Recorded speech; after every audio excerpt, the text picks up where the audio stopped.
izrādīties un parādīt apmeklētājiem, kas ir jādara. Nu, pamēģiniet, jums varbūt sanāks arī.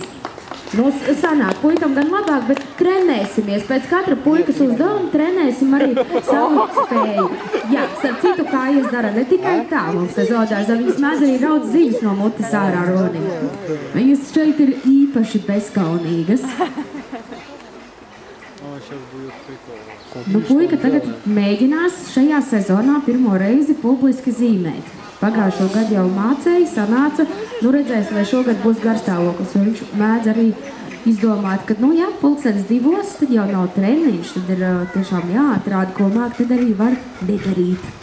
Un tad arī viņam tiks piedots, jo treniņa laikā treneru pacietīgi mums ir, viņi var arī stundu nosēdēt ar to otru rokās un gaidīt roni, līdz viņš atnāk, bet 2:30 tā īsti nevar darīt.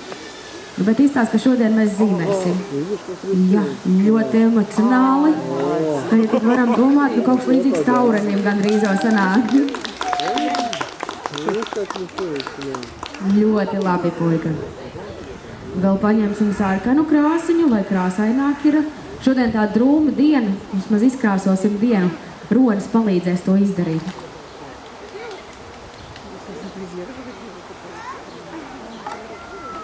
Apnika, tā krāsa nebija laba.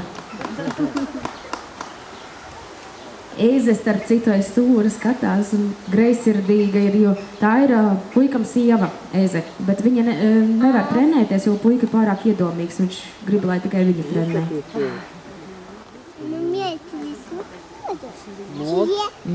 Cik es noprotu. Līdz vēl bišķiņu pāris triepienu un glaznu.